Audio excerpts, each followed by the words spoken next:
Israel की security काबीना ने नेतन्याहू की गजा पर अस्करी कब्जे की तजवीज़ की मंजूरी दे दी है। अमरीकी मीडिया ने इसकी तस्दीक कर दी है। गुज़श्ता रोज़ अमरीकी टीवी को इंटरव्यू में नेतन्याहू का कहना था कि इसराइल का गजा पर अस्करी कंट्रोल का इरादा है। सलामती यकीनी बनाने के लिए हमारा आज़म पर कंट्रोल का इरादा है।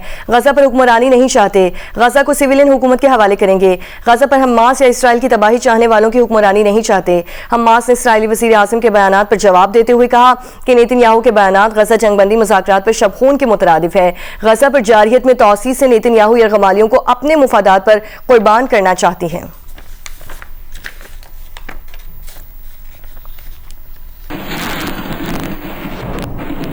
व्हाइट हाउस ने भी अमेरिकी सदर की रूस और यूक्रेन के सदर से मुजवज़ा मुलाकात की तस्दीक कर दी है। व्हाइट हाउस प्रेस सेक्रेटरी का कहना है कि अमेरिकी सदर यूक्रेन रूस जंग का खात्मा चाहते हैं। अमेरिकी सदर की मुलाकातों की तफसीलात मुनासिब वक्त पर जारी की जाएंगी। अमेरिका के सदर डोनाल्ड ट्रंप ने ओवल ऑफिस में सहाफ़ियों से गुफ्तगू करते हुए कहा कि रूस यूक्रेन जंग बंदी का मामला पुतिन पर मुनहसर है। रूसी सदर पुतिन से मिलना चाहते हैं तो उनसे मुलाकात करूंगा। हलाकतें रोकने के लिए मुझसे जो हो सका करूंगा। रूसी सदर पुतिन को पहले यूक्रेनी सदर से मिलने की जरूरत नहीं।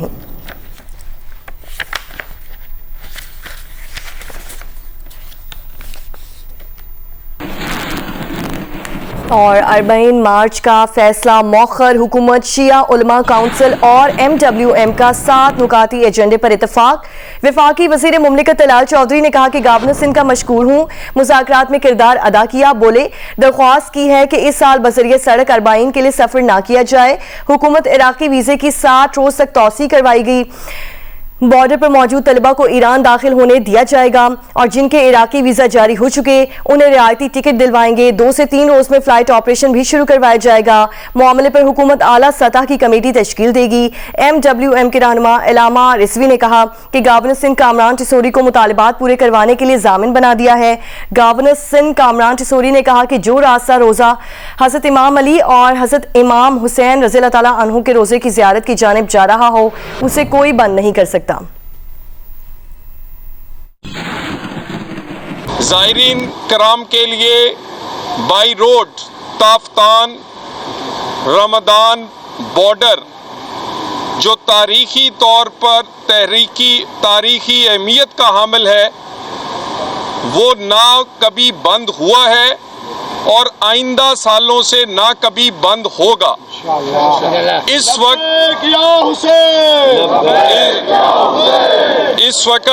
इस वक्त अमनो अमान की सूरत हाल और चंद और सिक्योरिटी मसाइल की वजह से इस साल बाई रोड सफ़र पर गुजारिश की जा रही है कि बाई रोड सफ़र ना किया जाए और इस रूट को बाई रोड ना जाया जाए।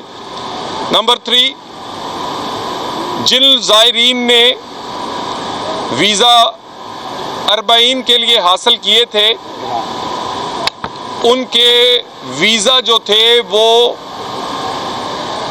वीज़ा एक्सटेंशन के हवाले से इराकी हुकूमत से हुकूमत पाकिस्तान राब्ता करेगी और उनके वीज़े की तोसी और 60 दिनों तक की तोसी के लिए वो करवा के दी जाएगी ताकि उन्हें मज़ीद कोई इराक जाने के लिए कोई परेशानी ना हो। नंबर 4, जिन बसों और ट्रांसपोर्ट के एडवांस दिए गए हैं हुकूमत पाकिस्तान टूर ऑपरेटर्स को वापस दिलवाने के लिए अपना किरदार अदा करेगी और वो पैसे वापस दिलवाए जाएंगे इंशाअल्लाह। नंबर 5, कुछ स्टूडेंट्स जो इस वक्त बॉर्डर पर मौजूद हैं उन्हें बगैर किसी रुकावट के ईरान दाखिल होने दिया जाएगा। 6, ज़मीनी सफ़र करने वाले जिन इराकी वीज़ा जिनके जारी हो चुके हैं इनके लिए एयरलाइन से हुकूमत बात करके रायती टिकट दिलवाएगी और एयरलाइंस को स्पेशल फ़्लाइट चलाने के लिए और सफ़र के महीने में ज़ायरीन के इराक पहुँचाने के लिए इराक के लिए ज़ायरीन की ये फ़्लाइट ऑपरेशन अगले 2 से 3 दिन में शुरू करवाया जाएगा। साथ ज़ायरीन की मुश्किलात हल करने के लिए इन तमाम फैसलों पर अमल दरामद करने के लिए और इसकी तफसीलात को मज़ीद तय करने के लिए हुकूमत की जानिब से एक आला सतही कमेटी तश्कील दी जाएगी, जिसमें हुकूमती अरकान और अफसरान शामिल होंगे। MWM शिया उलमा कौंसिल के उलमा कराम शामिल होंगे। आगे बढ़े और आपको बताएं, हुकूमत ने मुख्तसर मुद्दत की बजाय तवीलुल मुद्दती सनती पॉलिसी तैयार करने का फैसला किया है, जिसमें सरमायाकारों को तवीलुल मुद्दती रोड मैप दिया जाएगा। इस सिलसिले में कायम मुख्तलिफ कमेटियों ने कॉर्पोरेट इनकम टैक्स को 3 साल में 29% से कम करके 26% तक लाने की तजवीज़ पेश की गई है। सुपर टैक्स पूरे मुनाफे पर नहीं बल्कि इजाफी आमदन पर लागू करने और 5 साल में सुपर टैक्स आहिस्ता आहिस्ता कम करके 5% तक लाने की तजवीज़ भी है। अगर 5वें साल में प्राइमरी बैलेंस मुस्बत हो जाए तो चौथे साल में सुपर टैक्स मुकम्मल खत्म करने की सिफारिश की जाएगी। वज़ीर आज़म के मावन खुसूसी हारून अख्तर खान की ज़ेर सदारत इंडस्ट्रियल पॉलिसी की टैक्स में इस्लाहात और एक्सपोर्ट के फ़रोग से मुतालिक ज़ेली कमेटियों का इजलास हुआ, जिसमें एक्सपोर्टर्स के लिए DLTL स्कीम का ऐलान करने की तजवीज़ पर बहस की गई है। सेल्स टैक्स और इनकम टैक्स रिफंड्स की बरवक्त अदायगी की यकीनी बनाने की भी तजवीज़ है। सनती बिजली टैरिफ से क्रॉस सब्सिडी खत्म करने की और एक्सपोर्टर्स पर एडवांस टैक्स न लगाने की तजवीज़ भी इन कमेटियों में पेश की जा रही है।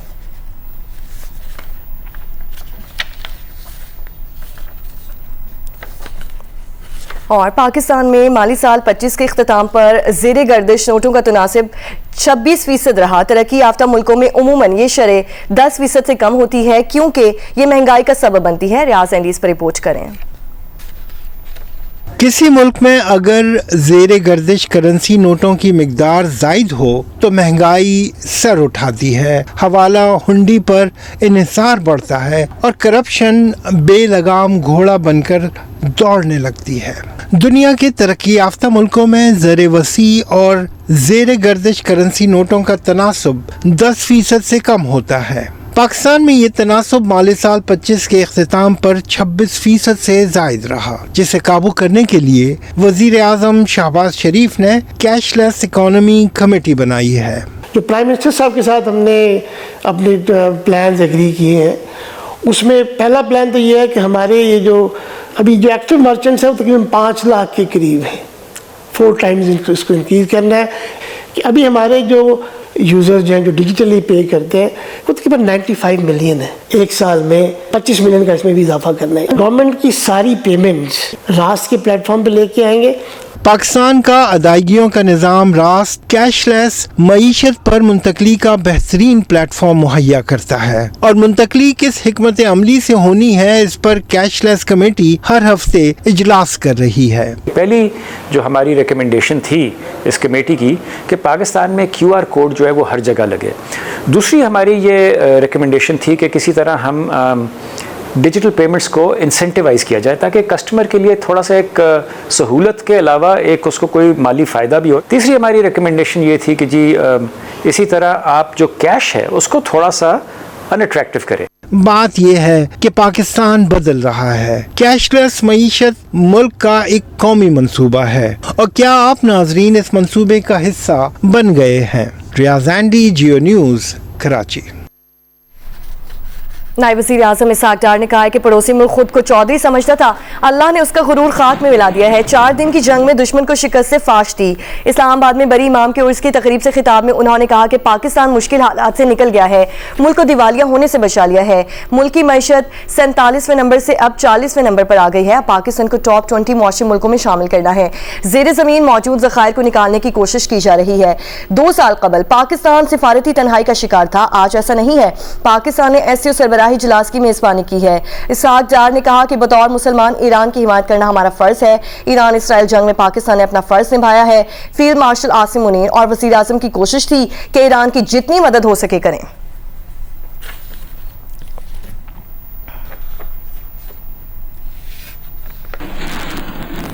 और आगे बढ़ें और आपको बताएं कि नेप्रा ने सहमाही एडजस्टमेंट के तहत मुल्क भर के लिए फी यूनिट बिजली 3 माह के लिए ₹1.89 सस्ती कर दी है। 3 माह तक हर महीने ₹1.89 फी यूनिट का रिलीफ मिलेगा।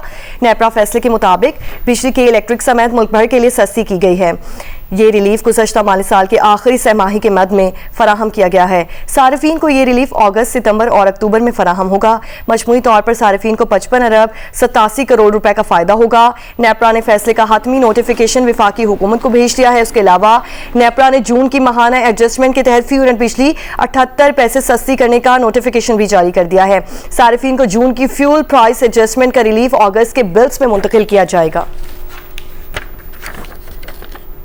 कराची से खबर दें आपको, कराची में एक्सपोर्ट प्रोसेसिंग जोन में गुज़श्ता रोज लगने वाली आग से गिरने वाली फैक्ट्री के सामने दूसरी फैक्ट्री में भी आग लग गई, जिसे बुझा दिया गया है। गुज़श्ता रोज गिरने वाली इमारत के मलबे में कूलिंग का अमल जारी है। लांदी एक्सपोर्ट प्रोसेसिंग जोन में वाक़ एक और फैक्ट्री में आग भड़क उठी, ताहम फायर ब्रिगेड के बरवक्त कार्रवाई से आग पर काबू पा लिया गया। Chief fire officer Humayun Khan के मुताबिक आग 4 मंजिला फैक्ट्री की छत पर मौजूद गत्ते में लगी थी। चीफ फायर ऑफिसर का कहना था कि मुतासरा फैक्ट्री और गुज़श्ता रोज गिरने वाली फैक्ट्री आमने सामने वाक़ हैं। नई आग बुझाने के लिए 4 फायर टेंडर्स को मौके पर रवाना किया गया, जिन्होंने मौसर अंदाज में कार्रवाई करते हुए आग को मजीद फैलने से रोक दिया। उन्होंने मजीद बताया कि गिरने वाली फैक्ट्री के मलबे में कूलिंग का अमल जारी है ताकि दोबारा आग भड़कने के खतरात को खत्म किया जा सके। फायर ऑफिसर के मुताबिक गिरने वाली फैक्ट्री की तामीर में कवायद और ज़वाबित का ख्याल नहीं रखा गया था, जो वाक़े की संगीनी की एक बड़ी वजह बनी।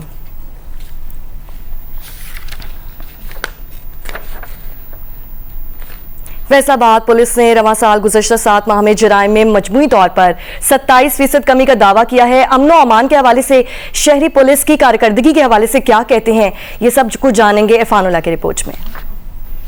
फैसलाबाद पुलिस का दावा है कि गुज़िश्ता साल की निस्बत रवां साल मजमूई तौर पर जुराइम में नुमायां कमी हुई है। खुसूसन दहशतगर्दी के दौरान कत्ल गारत में 100%, डकैती की वारदातों में 61%, राहजनी की वारदातों में 29%, छोटी बड़ी गाड़ियां छीनने की वारदातों में 62% से लेकर 28% तक कमी हुई है।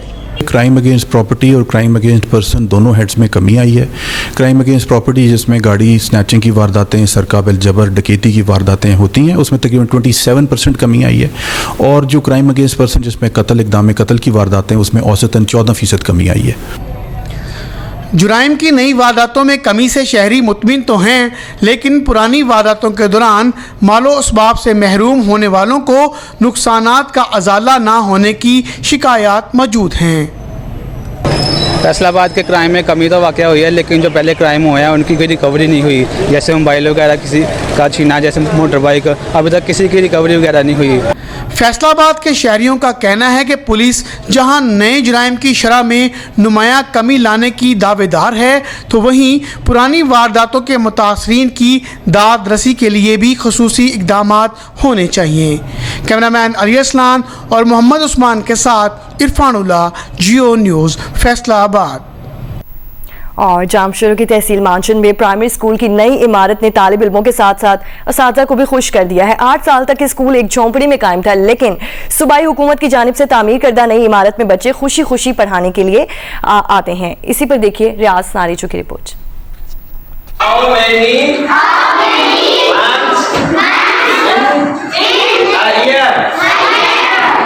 जामशोरो की तहसील मांझंद का गांव कुंडो खोसो और ये इस पसमानदा गांव का गवर्नमेंट बॉयज प्राइमरी स्कूल रजा मोहम्मद खोसो है।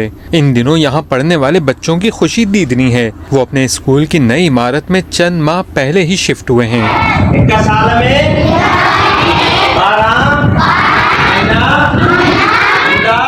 कुछ अरसा पहले तक ये बच्चे गांव से बाहर एक मरकजी शाहरा पे बनी झोंपड़ी में जेर तालीम थे, जहां कई बरसों तक यूं ही सब कुछ चल रहा था। बच्चे भी थे, असातिज़ा भी थे। नहीं थी तो वहां बिजली नहीं थी, वॉशरूम नहीं था और कोई फर्नीचर नहीं था। अब्दुल करीम तुम्हारा, तुम्हारा शेर अली सही तरह नन्हे तालिब इल्म जो वहाँ मुश्किलात का जिक्र करते हैं, अब यहाँ स्कूल की नई इमारत में बेहद खुश हैं। शेर अली क्लास 5 में पढ़ा तो असां झोपड़ी गए थे 8 साल पढ़िया हींअर आयासीं बाज़ार 24 ते जो बि हिन स्कूल ते असांखे ख़ुशी आहे। पोइ असांजी बिल्डिंग मिलियो आहे असांखे। 8 साल थिया आहिनि झोपड़ी में, हाणे असांखे स्कूल मिलियो आहे। फर्नीचर ॾियो, ॿार ही ॾिस पट ते वेठा आहिनि, के किथे वेठा आहिनि पट ते, के किथे वेठा आहिनि। असांखे फर्नीचर ॾियो, नई बिल्डिंग मिली आहे, असांखे ॾाढी ख़ुशी आहे। 7 कमरों पर मुश्तमिल स्कूल की नई इमारत में गांव के 120 लड़के और लड़कियां पढ़ने के लिए आते हैं और ये तादाद बढ़ती जा रही है। 2016 से 2024 तक पहले झोपड़े में थे, ये बच्चों सारे उसमें पढ़ते रहे। अभी 2024 से नई बिल्डिंग मिली, हमने इधर पढ़ाई करते हूँ, बच्चों बहुत आए, इनको बहुत हमारा खुशी होती है। तो नई बिल्डिंग है, ये तालीम के लिए आते। अभी फर्नीचर की खोटे बिल्कुल, बच्चे सारे ज़मीन पे बैठे, फर्नीचर है, लेकिन गांव वाला जो है इसके मदद खातर दूसरे स्कूल से 2-4 बेच उसने दिए हमारे को मदद खातर, भाई गवर्नमेंट नहीं दिए। काफ़ी जो है ना 4-4 किलोमीटर से भी यहाँ पे बच्चे आते हैं और यहाँ पे जो पैदल आते हैं और माशाल्लाह बच्चे बहुत जो है ना इस बिल्डिंग के साथ अट्रैक्टिव हैं और खुश भी होते हैं जब आते हैं स्कूल में। तहसील मानजंद की मजमूई बात की जाए तो 199 स्कूलों में से 163 फाल हैं, बाकी या तो बंद पड़े हैं या फिर गैर फाल। तहसील में कुल 20,149 बच्चे मुख्तलिफ स्कूलों में रजिस्टर्ड हैं। नहीं कोई मास्टर आता है, नहीं कोई पढ़ाई होती है, कुछ भी नहीं होता है, पानी पीने का भी नहीं है। हमारा हुकूमत सिंध से ये फिलफोर मुतालबा है कि हंगामी बुनियाद पे हमारे कम अज़ कम हमें तालीम का तो निज़ाम मुयस्सर करके दें। मानझंद समेत जामशोरों की दीगर इलाकों में तालीमी निज़ाम में बेहतरी लाकर इस पसमानदा जिले में शराय ख्वानदगी को बेहतर बनाया जा सकता है। रियाज नारेचो, जियो न्यूज़, जामशोरो। महावल नगर में गुज़श्ता बारिशों से जहां कई देहात ज़ेरे आब आ गए हैं, वहीं फसलों को भी शदीद नुकसान पहुंचा है, जिससे किसानों को शदीद परेशानी का सामना है। मज़ीद जानते हैं फहाद शफीक से।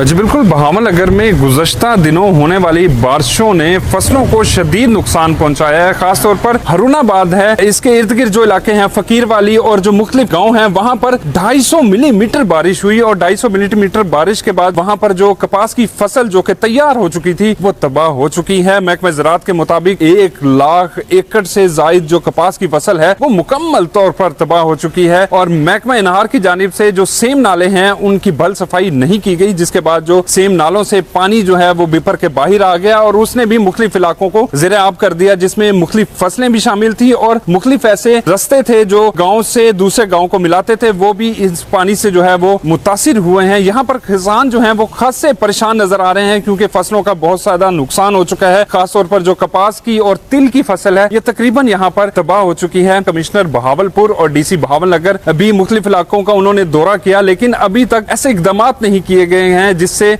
ज़ेरे आब जो इलाके हैं वहां से पानी निकाला जा सके और लोगों का हुकूमत से ये मुतालबा है ऐसे इकदाम किए जाएं जिससे एक तो पानी निकाला जा सके, दूसरी तरफ जो किसानों का नुकसान हुआ है उसका कोई ना कोई इजाला हो सके। जी।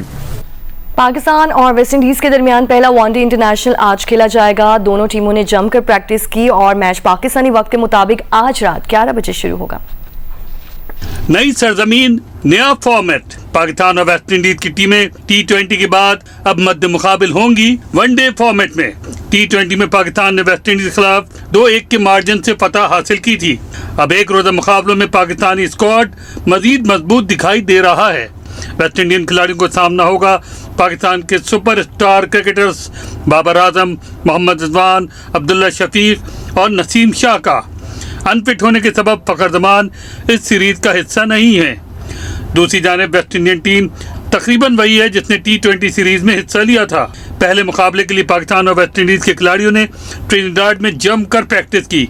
दोनों टीमों के दरमियान अब तक 137 वनडे इंटरनेशनल खेले जा चुके हैं, जिसमें पाकिस्तान ने 63 जीते, वेस्ट इंडीज ने 71 में कामयाबी हासिल की है।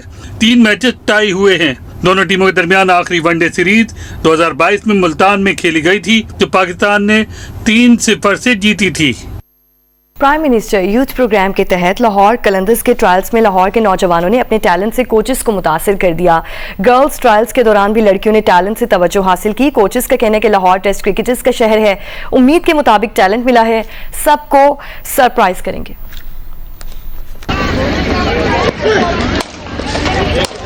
प्राइम मिनिस्टर यूथ प्रोग्राम के तहत लाहौर कलंदर्स के ट्रायल्स मुकामी यूनिवर्सिटी में वाक़ कलंदर्स हाई परफॉर्मेंस सेंटर में हुए, जिसमें बड़ी तादाद में क्रिकेटर्स ट्रायल्स के लिए पहुंचे। दूसरे रोज ट्रायल्स देने के लिए लड़कियों की भी एक बड़ी तादाद मौजूद थी। फास्ट बॉलर्स बहुत अच्छे मिले, बैटर स्पिनर्स बहुत अच्छे मिले, ऐसे शहरों से जहाँ हम तवक्को भी नहीं कर रहे थे।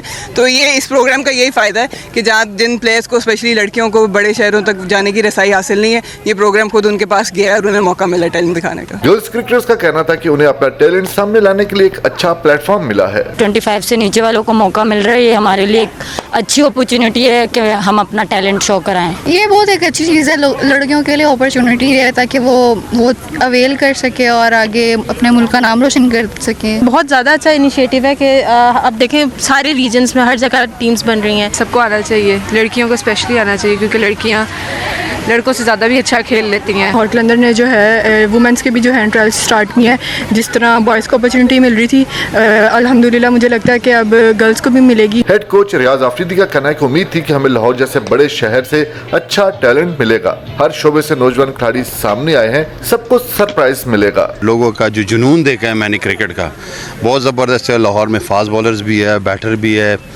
आप बैट्समैन भी बहुत अच्छे हैं, फास्ट बॉलर भी है, स्पिनर भी बहुत अच्छे और स्पेशली फीमेल में बहुत ज़्यादा टैलेंट है। बलूचिस्तान से सिंध और फिर अब पंजाब में लाहौर कलंदर्स के ट्रायल्स का सिलसिला जारी है। अगले मरहले में ट्रायल्स सियालकोट में होंगे।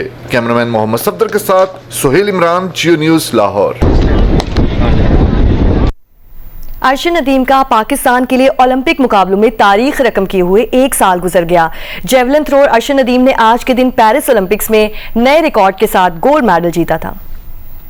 पुरअज़म था अल्हम्दुलिल्लाह पेरिस ओलंपिक्स के लिए 2024 में जब मैं गया तो अल्हम्दुलिल्लाह तैयारी बड़ी अच्छी थी और इसी तैयारी के साथ गया था कि इंशाल्लाह पाकिस्तान के लिए मैंने मेडल जीतना है। तो आप सबकी दुआओं से अल्लाह ताला ने मुझे बड़ी इज़्ज़त दी और पूरे पाकिस्तान का नाम रोशन किया पूरी दुनिया में। और इसके साथ साथ अपना पाकिस्तानी कौम ने जब मैं वापस आया बड़ी इज़्ज़त दी, गवर्नमेंट ने बड़ी इज़्ज़त दी, जो मुझे इन्होंने इज़्ज़त दी और इनामा से नवाजा, मैं सबका शुक्रिया अदा करता हूँ।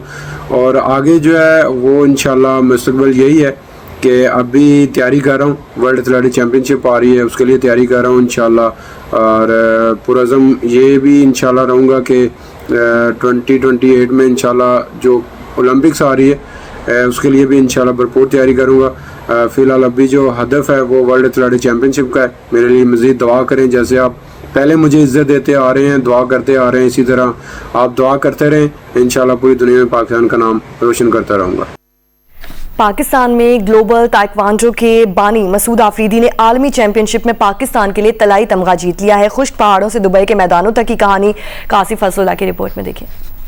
सब्ज हिलाली परचम को सरबुलंद करने वाले खैबर की 22 साल नौजवान मसूद अफरीदी ने दुबई में वर्ल्ड ताइक्वांडो चैंपियनशिप में तलाई तमगा जीत लिया। इसके साथ साथ 3 मेडल्स भी मसूद अफरीदी ने अपने नाम किए। चैंपियनशिप में 25 ममालिक के खिलाड़ियों ने शिरकत की। तलाई तमगा जीतने वाले मसूद अफरीदी का हवाई जिला पहुँचने पर पुरतपाक इस्तकबाल किया गया। 3 दफा गोल्ड मेडलिस्ट हूँ। इसके अलावा मैं किर्गिस्तान गया, 2023 में गया था और वहाँ पे बहुत अच्छा परफॉर्मेंस की, सिल्वर मेडल पाकिस्तान के नाम किए थे।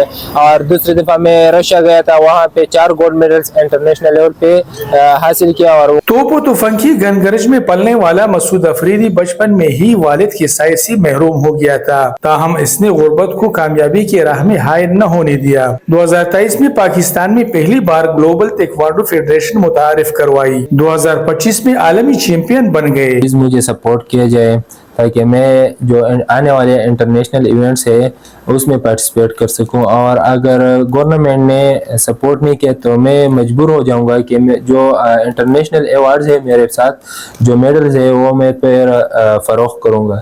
दुबई में हाल ही में मुनक़िदा ग्लोबल ताइक्वांडो वर्ल्ड चैंपियनशिप में हिस्सा लेने वाले 3 दीगर खिलाड़ियों में सना अफरीदी का ताल्लुक भी जिला खैबर की वादी तिरा से है। सना अफरीदी ने चांदी और कांसी के 2 मेडल्स हासिल किए। FC नात ने मसूद अफरीदी की मदद की है, ताहम अगर हुकूमत चाहे तो ये नौजवान दुनिया भर में मजीद कामयाबियां समेट सकते हैं। काजी फजलुल्लाह, जियो न्यूज़, जिला खैबर। जियो टीवी एक बार फिर ला रहा है सबसे पहले दुनिया का सबसे बड़ा म्यूजिक मस्ती मुकाबला पाकिस्तान आइडल। जियो टीवी पाकिस्तान में अपने नाजरीन के लिए the legend of Maula Jatt, price is right, खुदा के लिए, इनाम घर, FIFA in trouble, donkey king, glass worker और पाकिस्तान आइडल जैसे मेगा प्रोजेक्ट्स लाता रहा है। अपने नाज़रीन के जोश और पसंद को मद्देनजर रखते हुए जियो टीवी एक बार फिर ला रहा है दुनिया का सबसे बड़ा म्यूजिक मस्ती मुकाबला MHL की पेशकश पाकिस्तान आइडल, जिसे नाज़रीन बहुत जल्द सबसे पहले जियो टीवी पर देख सकेंगे। पाकिस्तान आइडल जियो टीवी के अलावा साथी चैनल्स और मुख्तलिफ स्ट्रीमिंग सर्विसेज पर भी कुछ ताख़ीर से देखा जा सकेगा। तो आप जो कोई भी हैं और जहां भी हैं, अपना फोन उठाएं और स्क्रीन पर दिए गए QR कोड को स्कैन करके फौरी तौर पर अपनी ऑडिशन वीडियो अपलोड करें या फिर नीचे दी गई वेबसाइट पर विजिट करें। एक बार फिर पाकिस्तान आइडल सबसे पहले जियो टीवी पर।